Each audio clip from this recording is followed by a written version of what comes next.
Welcome to the old man's corner. Grab a cup of coffee and come on in. I grew up in a small town in Kansas. There wasn't a whole lot of things to do there, but there were some. We found ways to entertain ourselves. A lot of the times, we did a lot of hunting. When I was younger, in my early teens, I had a 12 gauge shotgun my mother had bought me for Christmas because she knew I wanted one so bad, and I wanted to be able to go out hunting with all the rest of the neighborhood kids, boys, not just kids, but teenage boys. And we went hunting quite a bit. We often went out on the railroad tracks behind Union Cemetery.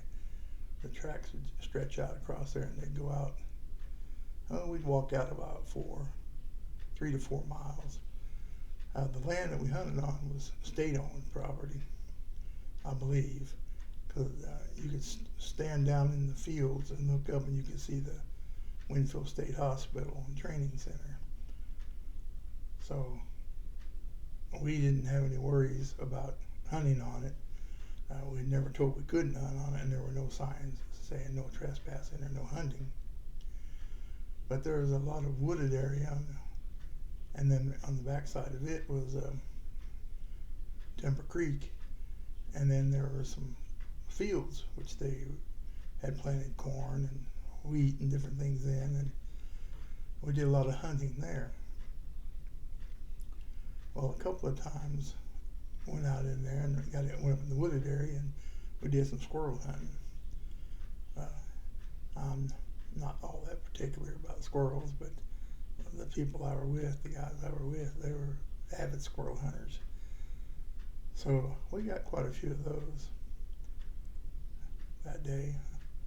And the next time we went out, we decided to go over in the field because there were a lot of, I don't know if there were a lot, but there were some pheasant and quail and prairie chicken that were in those fields. Well, one of my friends, he had a hunting dog. So when we went with him, he'd use his dog to go out and flush those birds up, and then we could, get those birds, shoot those birds, and I didn't never have that much luck with that. So, but Jim did. So one day I was out there, and probably shouldn't have been out there on my own, but I decided I was going to go out there and do some hunting. And I was walking through some of those cornfield and harvested fields, the barley fields as well. And it was, I think it was probably in early fall.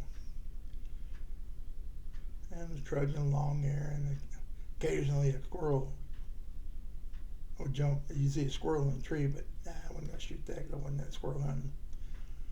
And then occasionally quail would jump up, and of course I'd shoot at them, but they're small enough I wasn't that great a shot, so I missed them. But one time I was going along there, and there were these little gullies in there which allowed the water to drain down into the Timber Creek off of the fields.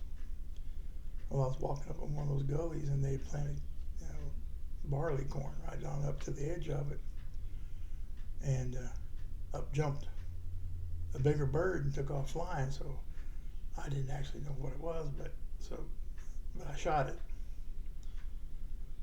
So I went over and started looking for it. It took a few minutes to find it because I wandered around. I wasn't sure that I'd hit it enough to put it out of its misery. Then I found it, and it was a prairie chicken. I'd never shot a prairie chicken before. So I thought, well, that made me very happy. I had a smile on my face. I thought, well, at least today I'm going to come home with something, So I hunted a little more, didn't jumped a few quail, but still didn't hit any of those. So I grabbed that old prairie chicken, and I took it and put it in my jacket, and I hit it home. got home, and I was telling my dad, I said, he asked me, he said, "You doing good?" I said, "Yeah, got a prairie chicken." And he said, "Okay."